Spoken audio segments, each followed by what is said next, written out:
시간에는 에스라서 6장의 말씀을 가지고 말씀을 전해드리도록 하겠습니다. 우리가 첫날에는 주님의 영광이 충만한 교회 되도록 우리가 말씀을 전해드렸습니다. 정성이 있는 교회, 시간의 정성, 마음의 정성, 장소의 정성, 믿음과 기도의 정성에 대해서 말씀드렸습니다. 그리고 주님의 영광이 충만한 교회가 되려면 말씀을 모신 교회여야 된다. 우리가 함께 말씀을 모시고 또 경배하며 모시고 지성소에 말씀을 모시자, 그런 말씀을 드렸죠. 그리고 찬양이 있는 교회가 하나님의 영광이 충만한 교회다. 세마포를 입고 찬양하자, 성도들의 옳은 행실, 그리고 한 마음으로 찬양하자, 신앙 고백하며 찬양하자, 이렇게 말씀을 드렸죠. 또 하나님을 위할 때의 복에 대해서는 우리가 하나님을 위할 때는 하나님께서 이름을 존귀하게 해주신다. 주권자가 되게 하심으로, 함께 하심으로, 그리고 적들을 물리쳐 주심으로 이름을 존귀케 해준다고 말씀해 주셨습니다. 다윗이 골리앗을 물리쳤을 때 사울의 죽인 자는 천천히요, 다윗의 죽인 자는 만만히로다. 아주 다윗의 이름이 굉장히 존귀해졌어요. 그렇죠? 존귀해졌습니다. 그리고 하나님을 위할 때의 복은 평안이라고 했습니다. 한 곳에 심으심으로, 그리고 적들을 커트오프시킴으로써 적들이 접근하지 못하도록 막아주심으로써, 그리고 가문을 이제 하나님께서 가문 신앙 명문 가문으로 축복하신다 말씀드렸죠. 자녀에게 복을 주심으로, 또 아버지가 되시되 은총을 제거하지 아니하심으로, 그리고 영원토록 견고하게 하심으로 이제 하나님을 위할 때 가문의 복을 준다고 말씀을 드렸습니다. 이 시간에는 이제 에스라서 6장 1절로 12절 말씀을 중심으로 해서 불굴의 신앙을 가질 때라는 제목으로 말씀을 드리겠습니다. 이 불굴의 신앙, 이 불굴의 신앙은 포기하지 않는 신앙입니다. 꺾이지 않는 신앙입니다. 이것이 꼭 필요하고 옳은 것인데 포기하면은 안 되는 것이죠. 정말 주님의 영광을 위해서 꼭 해야 될 일은 우리가 포기해서는 안 됩니다. 그래서 우리는 하나님 앞에 불굴의 신앙이 필요합니다. 가룟 유다 같은 사람은 예수님을 따르다가 그걸 그냥 꺾어버렸어요. 배신하게 됐죠. 그렇죠? 그래서 예수님은 차라리 너는 어머니 뱃속에서 태어나지 않는 게 너한테 좋을 뻔했다. 이런 참 최고 그 듣기 힘든 말을 듣게 된 것이죠. 우리는 하나님 앞에 불굴의 신앙을 가져야 됩니다. 오늘 말씀을 들을 때 하나님, 저도 불굴의 신앙을 갖기를 원합니다 하고 이렇게 기도하는 마음으로 들으시면 더 은혜가 될 줄로 믿습니다. 오늘 이제 말씀의 배경은 이제 솔로몬이 이제 하나님 앞에 불순종함으로써 나라가 갈라졌다고 낮에도 말씀드렸죠. 그래서 이제 960년에 솔로몬이 성전이 짓고 931년에 분열이 되었고 721년에 북이스라엘이 망했고 586년에 남유다가 망했죠. 남유다가 망했을 때 이제 70년 만에 이제 그 페르시아의 첫 번째 왕 고레스가 BC 538년에 귀환 명령을 내립니다. 돌아가도 좋다, 그렇게 귀환을 할 수 있도록 허락해 줬죠. 본국에 돌아온 지 2년 만에 성전을 재건합니다. BC 536년이죠. 그런데 또 2년 만에 이제 성전 짓는 것을 중단하게 됩니다. 14년간이나 중단하게 되죠. 그러다가 이제 520년에 다시 성전을 짓게 되고 515년에 제2성전, 소위 스룹바벨 성전이다 하는 포로로 돌아와서 또 다른 성전을, 솔로몬 성전 말고 또 다른 소위 제2성전이라고 하는 스룹바벨 성전을 짓게 됩니다. 그런데 이 성전을 짓는 배경의 말씀이 오늘 본문의 내용입니다. 이 성전을 지으려고 할 때 사마리아 사람들이 방해를 했습니다. 왜 방해했다고 아까 말씀을 드렸죠? 이 사람들은 그 아수르의 정책에 의해서, 민족 혼합 정책에 의해서 이미 피가 섞이고 종교가 혼합되어 버렸기 때문에 남유다 사람들이 성전을 지으니까 우리가 좀 도와줄게 하니까 싫다, 너네들을 부정타하고서 돕는 것을 싫다고 해버렸습니다. 그러니까 이 북쪽의 사마리아 사람들이 이제는 막 화가 나서 성전 짓는 것을 방해합니다. 성전 짓는 것이 중요한 거죠. 이거 포기하면 안 되죠. 꼭 해야 될 일이니까. 그래서 불굴의 신앙을 가져야 되는 것이에요. 그런데 어떻게 방해했냐면 회유도 했습니다. 회유. 우리도 너희와 함께 지차. 또 협박도 했습니다. 이제 협박이라는 것은 너희들은 아무 힘도 없잖아. 손을 약하게 만드는 협박을 했습니다. 그리고 권력자에게 뇌물도 주었습니다. 그리고 글도 올렸습니다. 고소를 했어요. 어떻게 고소했는가 하면 이제 세금을 안 낼 것입니다. 반역하게 될 것입니다. 그리고 땅을 잃게 될 것입니다. 이렇게 고소문을 내게 되었습니다. 이 고소문을 냈는데 이 아닥사스다 왕 때에 글을 올려서 이 성전이 이제 중단이 된 것입니다. 성전이 중단됐는데 학개스가랴 선지자, 이 성경의 학개스가랴 선지자는 성전 재건을 위해서 외친 그런 선지자입니다. 이 선지자들이 너희들이 성전 짓는 것을 중단하고서 너희들 집만 잘 살고 그러면 되겠냐? 산에 금과 은 나무 다 참 하나님의 것인데 이런 것 갖다가 성전을 지으라고 했습니다.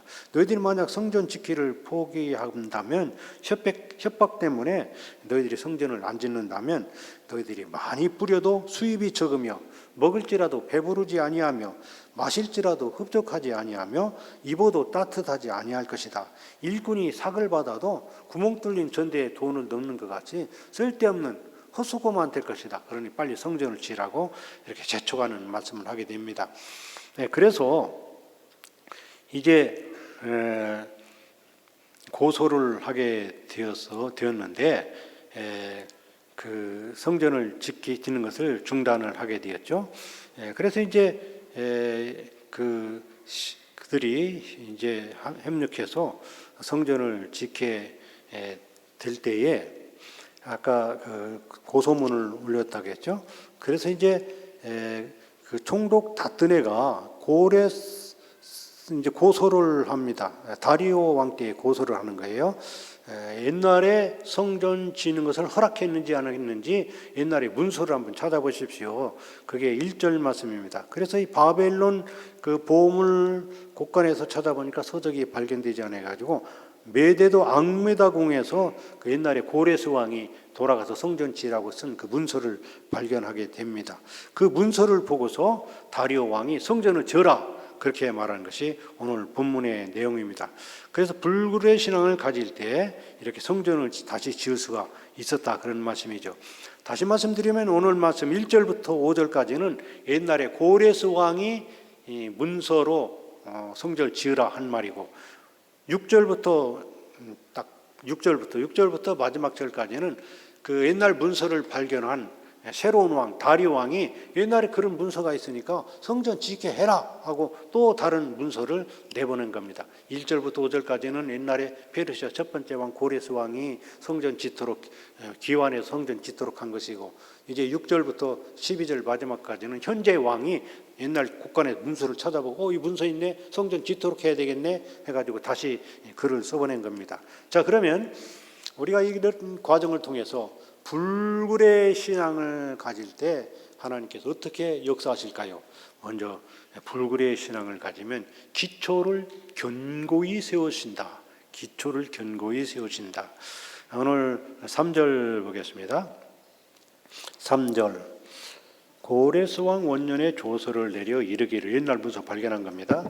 예루살렘에 있는 하나님의 전 성전에 대해 이르노니 이 성전 곧 제사 드리는 처소를 건축하되 지대를 견고히 쌓고 이 땅 기초를 견고히 쌓고 땅 뭐 우리가 집 질 때도 어떡합니까? 이거 꽝꽝 옛날 집 질 때 막 다지고 집 짓죠. 지금 같은 경우는 막 이걸 막 하고 뚫어가지고 깊이 기둥을 박아가지고 집 짓고 있는 것을 볼 수가 있습니다. 지대를 견고히 쌓고 성전의 높이는 60규빗 약 30m 넓이도 30m 하고 큰 돌 3겹에 큰 돌 3겹으로 쌓고 그 위에 나무를 놓고 성전을 지어라. 큰 돌 3겹을 놓는 것은 지진이나 어떤 홍수나 뭐 부패나 이런 걸 방지하기 위해서 큰 돌을 놓고서 기둥을 올려라, 그런 말씀입니다.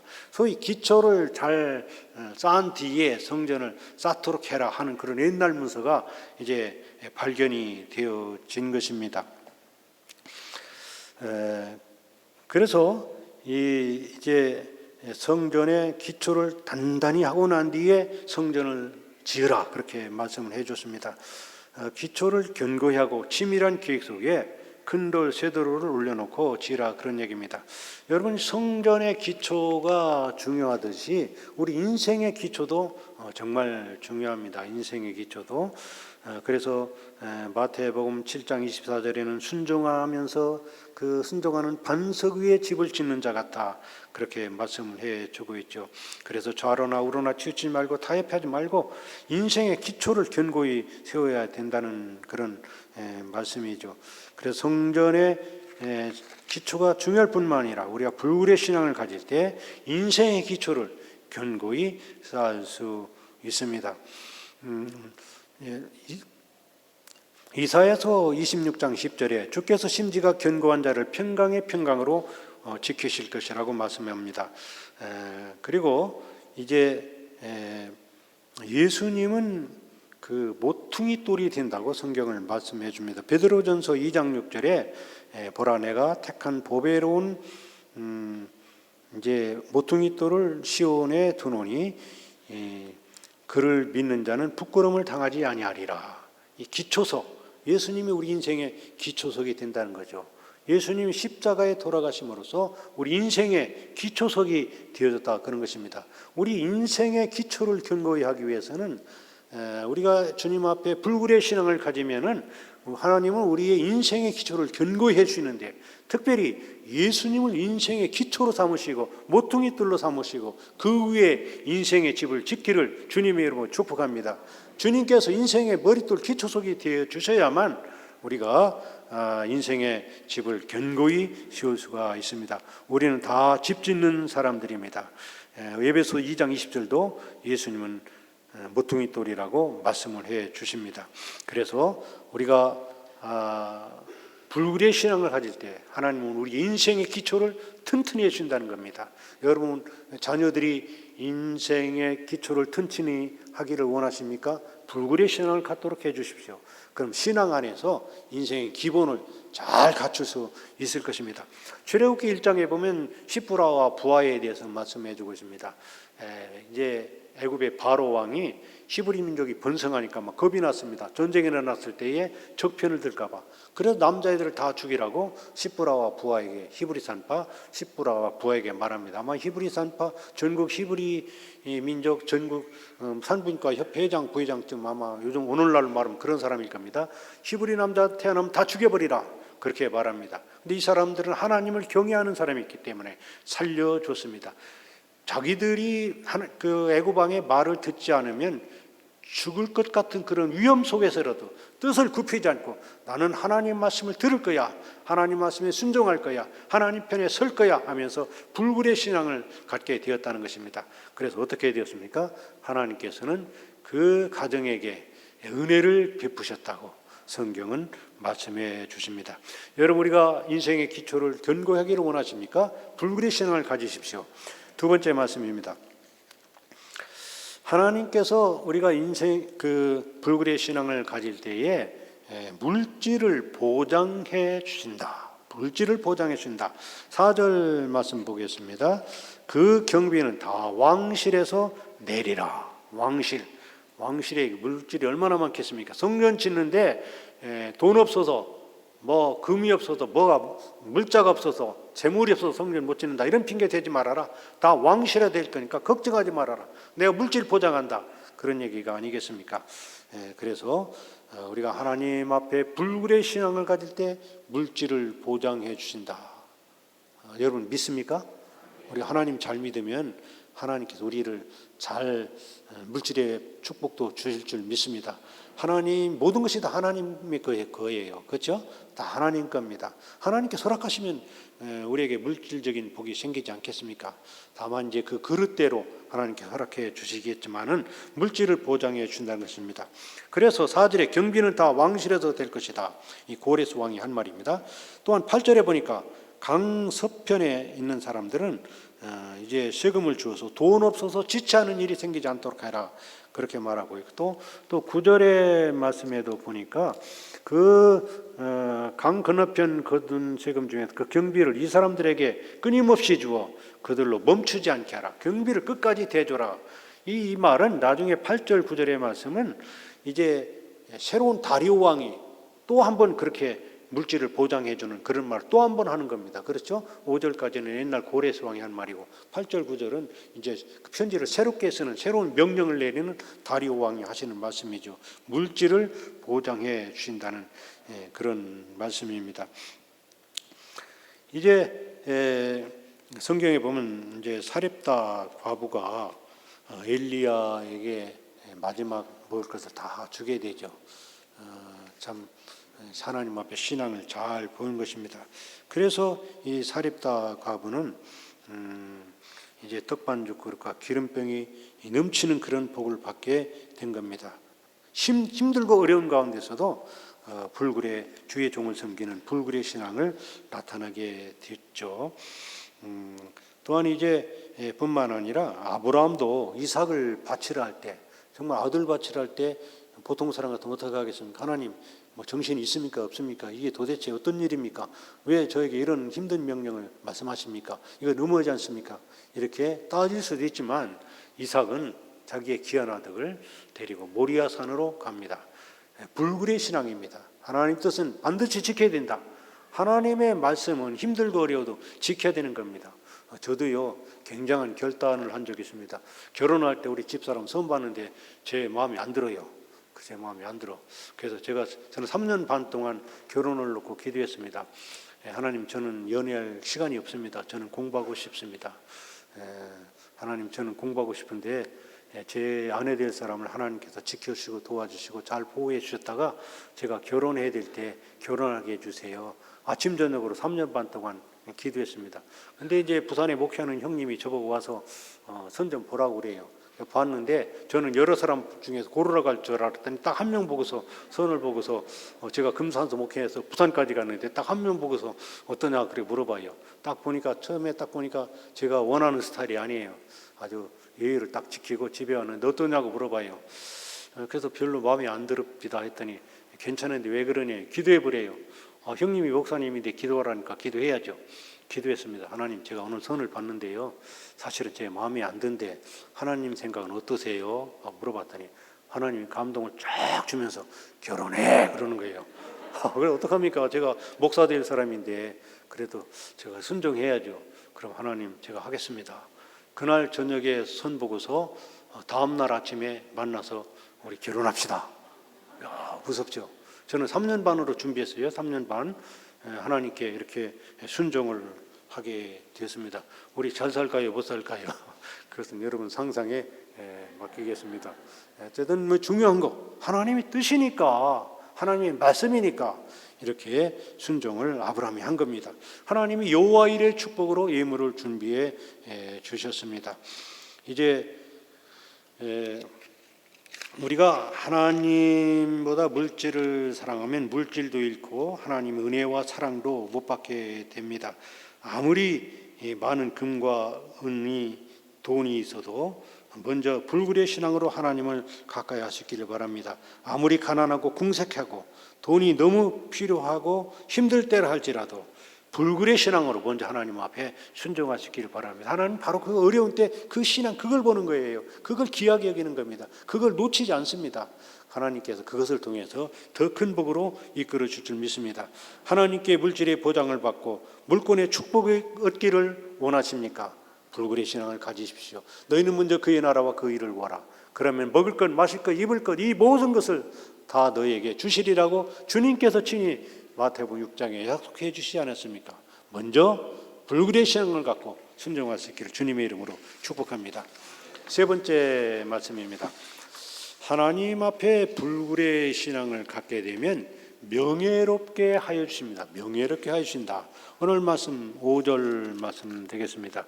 5절 또 느부갓네살 예루살렘 성전에서 탈취하여 바벨론으로 옮겼던 하나님의 성전 금은 그릇을 돌려보내요. 옛날에는 정복하면 그들의 신성전에 있던, 그들의 신전에 있던 이런 것을 가져다가 자기들의 신전에 둠으로써 우리들의 신이 더 우월하다 하기 위해서 그런 걸 다 탈취해 갔습니다. 이런 것들을 다시 되돌려 보내라. 고레스 왕이 그렇게 명령을 한 것입니다. 다시 돌려보내요. 예루살렘 성전에 가져다가 하나님 성전을 각기 제자리에 갖다 놓도록 하라. 그런 얘기입니다. 이거 사실 이스라엘 백성들이 예루살렘이 함락되었을 때 성전에서 제사 기구들을 다 빼앗긴 거, 이거 완전히 정말 수치고 부끄러움입니다.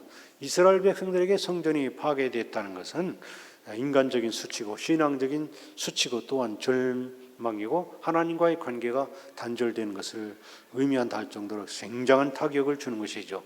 이것을 회복시켜 주시겠다, 그런 말씀입니다. 이것을 회복시켜 주겠다. 여러분, 우리의 영혼의 안식처고 영혼의 터전이고 영혼의 쉼터가 없으면 우리는 인생 최고의 부끄러움을 당하게 됩니다. 이것을 회복시켜 주겠다, 그런 말씀입니다. 여러분, 우리가 하나님 앞에 불굴의 신앙을 가질 때 결국 이런 일이 이루어지게 됨으로써 명예를 회복하고 명예롭게 하나님께서 우리를 인도해 주신다는 말씀입니다. 하나님 앞에 제대로 신앙생활하고 그러니까 사람들한테 손가락질 당하죠. 하나님 앞에 지조 있게, 하나님 앞에 멋지게, 아주 그냥 온전하게 딱 순종해 보세요. 그럼 사람들이 인정해 주지 않습니까? 그것이 세상의 원리입니다. 우리가 신앙생활을 하니까 우리 신앙생활하는 것을 가짜로 보고 가짜 기독교인으로 보고 우리를 조롱하고 비난하는 것이죠. 우리가 하나님 앞에 그냥 불굴의 신앙, 온전한 신앙, 반듯한 신앙, 그대로 정직한 신앙생활을 하게 되면 하나님도 인정해 주시고 사람들도 우리를 인정해 줘서 오히려 더 신앙생활하기가 더 쉬울 것입니다. 노아를 보십시오. 노아가 배를 만드는데 산꼭대기에다가 만들어요. 바보같이 강이나 바다에다 만들고 산꼭대기 만드니까 사람들이 막 비아냥거립니다. 그래서 노아가 그만뒀습니까? 하나님의 명령이니까 그대로 불굴의 신앙을 갖게 되어서 나중에 마침내 구원받게 됨으로써 명예롭게 되지 않았습니까? 요셉을 보십시오.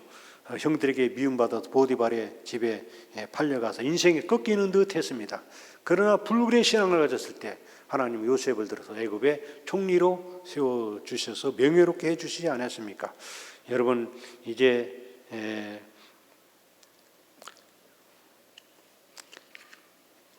우리들도 하나님 앞에 불굴의 신앙을 가져야 될 것입니다. 삭개오가 키도 작고 부족하고 사람들한테 비난받아서 예수님이 지나가는 소리를 듣고 그 곁에 가봤지만 예수님 만날 수가 없었어요.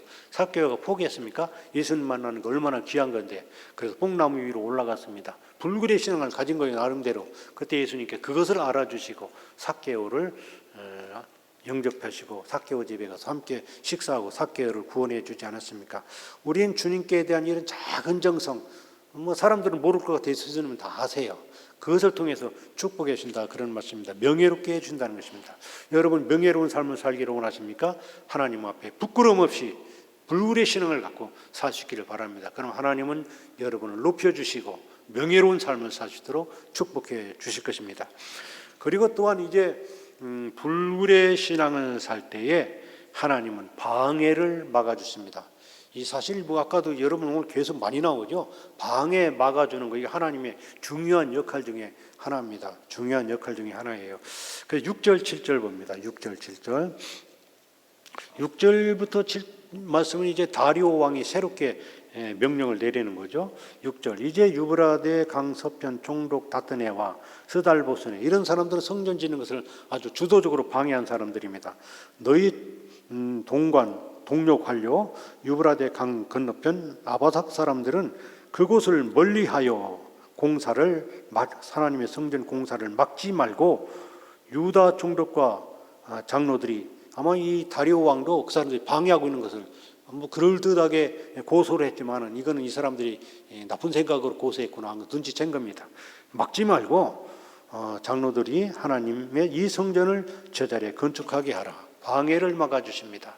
우리가 하나님 앞에 불굴의 신앙을 갖게 되면 방해를 막아주신다는 겁니다. 이 방해자들, 아까 회유하고 협박하고 또 조롱하고 또 고소문 내고 뭐 뇌물을 바치고 이랬던 사람들, 이 방해를 막아주셨던 것입니다.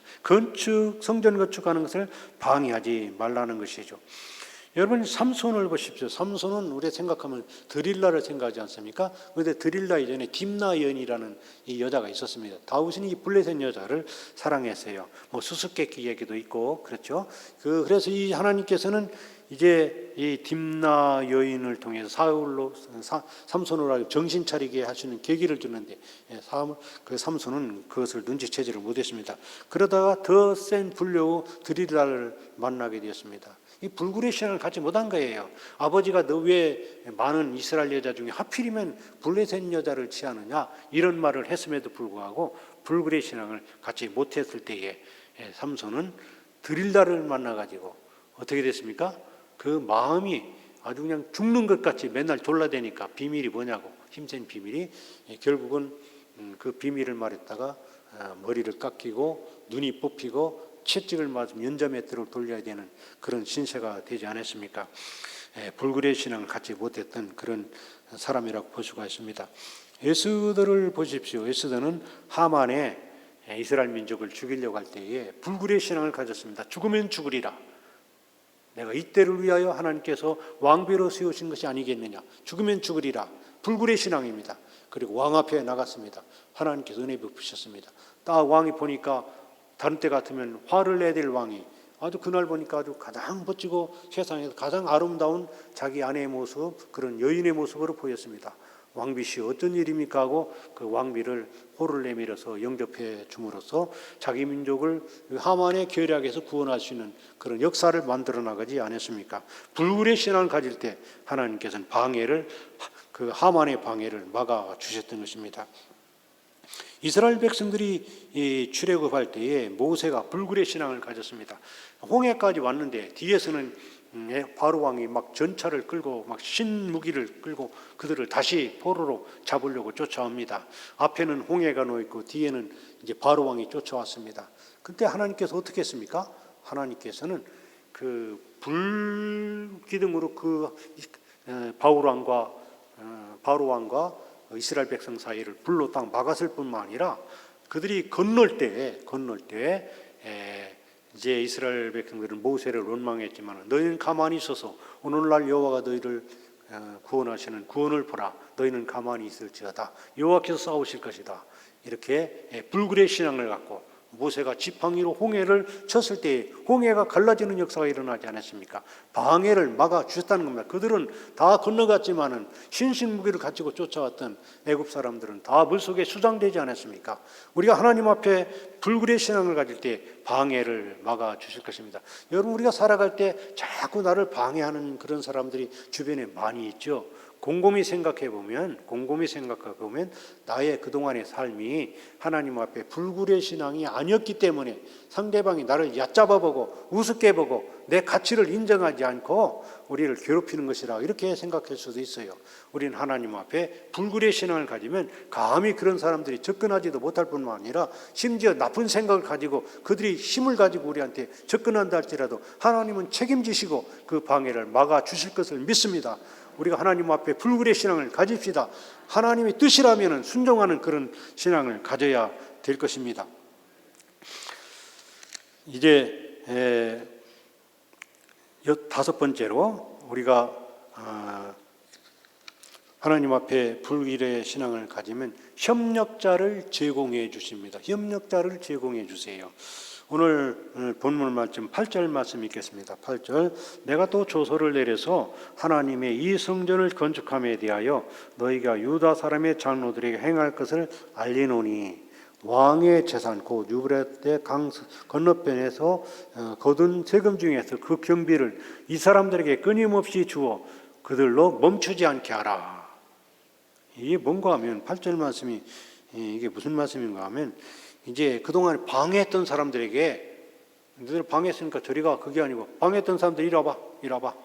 너희들 가만히 있지 말고 너희들이 이 사람들에게 좀 협조 좀 해 하고 그런 조서를 다리왕이 내린 겁니다. 이제 방해자가 협조자가 되어버렸다, 그런 말씀입니다. 여러분, 우리가 하나님 앞에 불굴의 신앙을 가지면 방해자를 협력자로 만들 정도로 협조자를 허락해 줍니다. 협력자를 주세요. 여러분, 우리가 세상에 살아갈 때 세상에 실패하는 이유 중에 85%는 인간관계 실패 때문에 실패한다는 그런 얘기도 있습니다. 혼자 독불장군으로 성공한 사람은 아무도 없습니다. 여러 사람의 도움을 통해서 성장을 해야 되는 것이죠. 여러 사람의 도움이 필요합니다. 부모님의 도움, 친구의 도움, 또 좋은 지식을 가진 사람의 도움, 정보의 도움, 또 건강에 여러 가지로 우리에게 도움 주는 사람이 있어야 우리가 올바로 신앙 인격을 골고루 잘 갖추면서 훌륭한 사람이 될 수 있는데, 이런 우리가 살아갈 때 이런 협력자들이 필요합니다. 어떤 때는 경제적으로 도와줄 협력자도 필요한 것이죠. 이런 협력자를 하나님은 이런 협력자들에 대해서 잘 알고 계십니다. 특별히 하나님은 그 서편 쪽에서 반대했던 그 사람들까지 동원시켜서 이제는 너희들이 협력자가 되라 하고 명령을 해 주셨던 것입니다. 다윗에게는 요나단이라는 사울의 아들 협력자가 있었습니다. 이제 요셉에게는 보디발이라는 사람이 인정해줘서 그곳에 또 거할 수 있게 되었고, 감옥에 갔을 때는 전옥이 또 요셉을 도와주어서 협력해 주었던 것이죠. 바울에게는 바나바와 실라가 협력을 해 줬습니다. 모세에게는 아론과 훌, 그리고 여호수아가 협력해 줌으로써 이스라엘 민족을 이끌어 나갈 수가 있게 되었던 것이죠. 여러분, 우리가 이제 하나님 앞에 불굴의 신앙을 가질 때 하나님 우리에게 협력자를 허락해 줍니다. 바울이 사울일 때는 기독교를 방해했지만 그를 변화시켜서 협력자로서 변화시켜 주셨듯이 하나님은 협력자를 허락해 주십니다. 여러분, 협력자가 필요하십니까? 물질이 필요한 사람이 나를 도와주기를 원하십니까? 지혜가 필요한 사람이 나를 도와주기를 원하십니까? 사람들이 내 편 되기를 원하십니까? 어떻게 되겠습니까? 하나님 앞에 불굴의 신앙을 가지십시오. 여러분, 하나님은 카드가 많으신 분입니다. 정말 굉장히 중요합니다. 하나님은 카드가 많다. 무슨 카드가 많다? 현대카드, 삼성카드가 많다? 그런 게 아니고 해결 카드가 많다는 겁니다. 해결 카드. 하나님은 해결 못할 카드가 없습니다. 하나님이 그 카드만 딱 우리한테 주면 그냥 그대로 해결되는 겁니다. 다 같이 따라서 해보겠습니다. 하나님에게는 카드가 많다. 하나님은 카드가 많습니다. 카드. 그래서 해결할 수 있는 카드가 많아요. 해결 방법이 많아요. 협력자를 통해서 우리에게 해결할 수 있도록 도와주실 것입니다. 이제 6번째 말씀입니다. 6번째 말씀.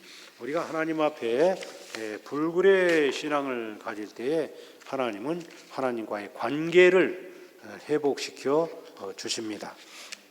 관계를 회복시켜 주세요. 사실 우리가 살아갈 때 하나님과의 관계만 확실하면 걱정이 없어요. 그렇죠. 우리가 신앙생활할 때 가장 신경 써야 될 것 중에 하나는 하나님과의 바른 관계를 유지하면서 사는 겁니다. 그렇죠. 하나님과의 바른 관계만 잘 맺고 산다면 걱정 없어요. 걱정 없어. 왜? 하나님 우리를 책임져 주기 때문이죠. 9절 10절 읽어보겠습니다. 9절 10절 하나님과의 관계를 각각 해준다. 9절 10절 또 그들이 필요로 하는 것 곧 하늘의 하나님께 드릴 번제의 수송아지와 수디양과 어린 양과 또 밀과 소금과 포도주와 기름을 예루살렘 제사장의 요구대로 어김없이 날마다 주어 그들이 하늘 하나님께 향기로운 제물로 드려 왕과 왕자들의 생명을 위하여 기도하게 하라. 제사를 잘 드리게 해줘라, 그런 말입니다. 제사 잘 드리는 건 하나님과의 관계를 가장 잘 할 수 있는 아주 가장 효과적인 방법입니다. 여러분, 예배는 하나님과 관계를 잘 맺을 수 있는 최고의 방법입니다. 최고. 그래서 우리 담임 목사님 딱 볼 때 오늘 누가 왔나 안 왔나 봐가지고 안 온 사람이 있으면 걱정돼요. 왜? 하나님과의 관계가 좀 걱정된다는 겁니다. 그래도 이렇게 교회에 나오면 이거 하나님과 관계 잘하겠구만 하고 마음이 좀 놓이는 겁니다. 우리 담임 목사님 심정이 그런 거 아니겠습니까? 이 예배는 하나님과 관계, 즉 친교를 잘할 수 있는, 사귐을 나눌 수 있는 요소들이 이 예배 속에 다 포함되어 있어요. 예배 속에 말씀 전하는 거, 찬양, 기도, 또 헌신, 결단, 뭐 찬양대 특별 찬양, 이 모든 것들이 어느 날 갑자기 정해진 것이 아니라 몇천 년 동안 이렇게 예배를 드리니까 하나님과 참 효과적으로 예배를 드려서 가장 하나님과 관계를 잘하시는 방법이라고 연구해서 만들어낸 하나의 시스템입니다. 시스템.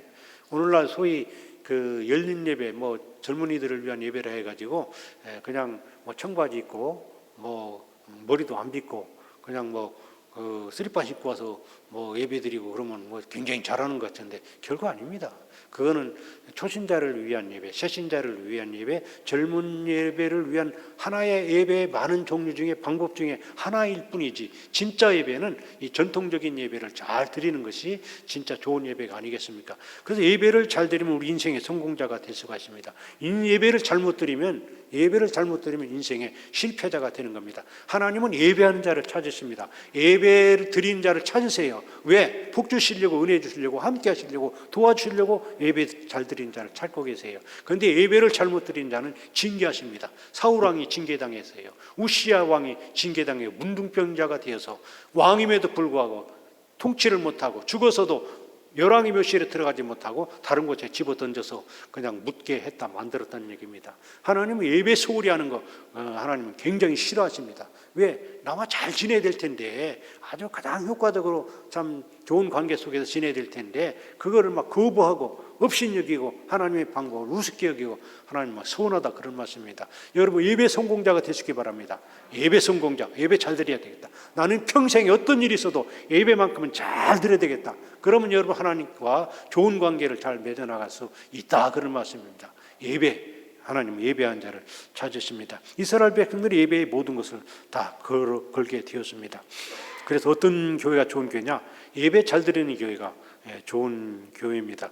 어떤 성도가 좋은 성도냐? 예배 잘 드리는 성도가 좋은 성도입니다.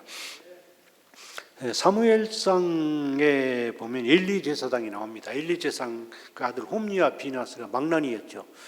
예배 드리려고, 제사 드리려고 제물을 가져오면 이렇게 지가 먼저 삼지창을 찍어서 지가 예배 드리기 전에, 제물 드리기 전에 지가 먹어버렸습니다.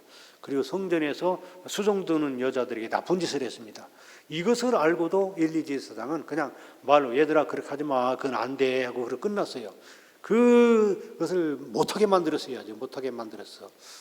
그래서 그 예배를 소중히 여겼어야 되는데 그렇게 하지를 못했습니다. 그 결과 이제 이런 얘기를 듣게 됩니다. 나를 존중히 여긴 자를 내가 존중히 여기고 나를 멸시하는 자를 내가 경멸하니라. 그래서 홈리와 비나스 전쟁터에서 죽게 됩니다. 그 소식을 들은 엘리 제사장은 뒤로 넘어져가지고 모가지가 부러져서 죽게 되는 그런 일을 보게 됩니다. 예배를 소중히 여기십시다. 하나님 예배 잘못 드리는 거 안 좋아하세요. 안 좋아할 뿐만 아니라 징계까지 하신다. 예배 꼭 드립시다. 예배 잘 드립시다. 예배 잘 드리면 하나는 그것을 통해서 관계를 가깝게 하시고 회복시켜 준다는 것입니다. 우리가 하나님 앞에 불굴의 신앙을 갖고 예배를 잘 드립시다. 예배는 드려도 되고 안 드려도 되는 것이 아니라 꼭 드려야 됩니다. 잘 드려야 된다, 그런 말씀입니다. 그리고 이제 마지막 말씀이 되겠습니다.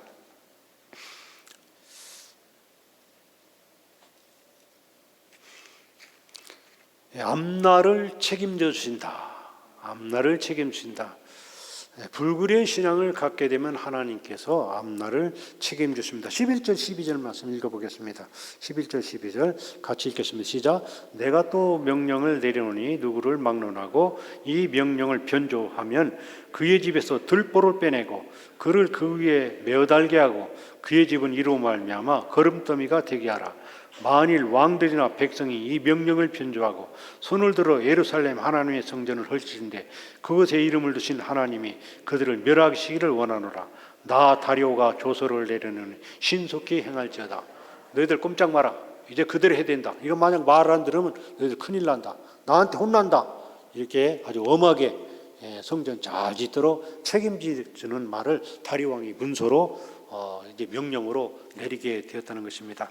여러분, 우리가 하나님 앞에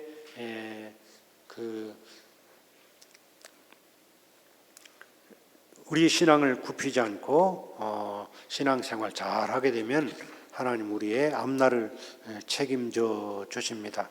여러분, 자녀의 앞날이 걱정되십니까? 하나님 앞에 불굴의 신앙을 갖도록 하십시오. 그리고 가정의 앞날이 걱정됩니까? 온 가족 식구들이 불굴의 신앙을 갖는 귀한 가정 될 수 있기를 바랍니다.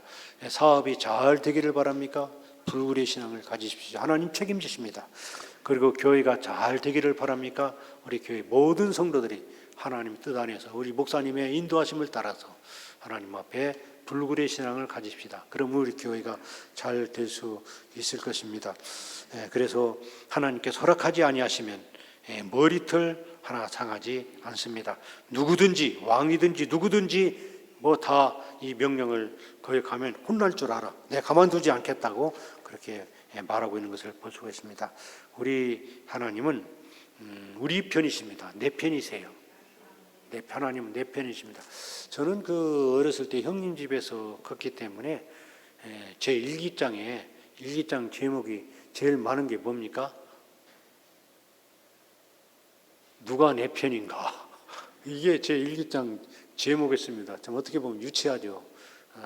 우리 집은 당진인데 전 9살 때 떠나서 목사님인 형님 집에 살았습니다. 말씀대로 11번째 아들이니까 집에서 교육을 시킬 방법이 없었어요.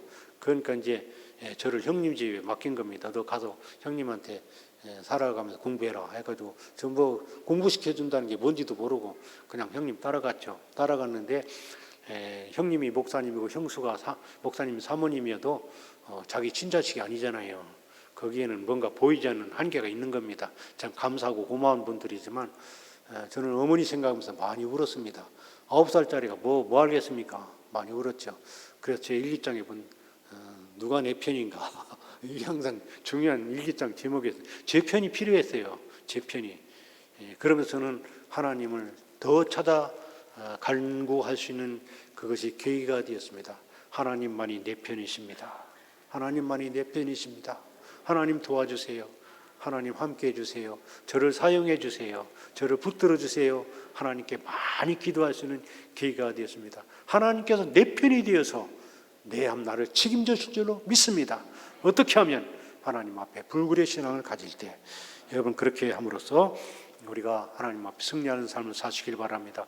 예수님도 불굴의 신앙을 가졌습니다. 십자가를 지실 때 이 마귀가 생각해 보니까 큰일 났어요. 사탄이 생각하니까 예수님이 십자가를 지게 되면 이제 많은 사람들이 구원받을 수 있는 길이 열리게 되는 겁니다.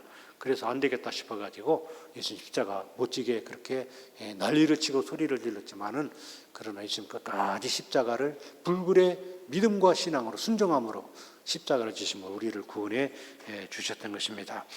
여러분 불굴의 신앙을 가질 수 있기를 주님의 이름으로 축복합니다.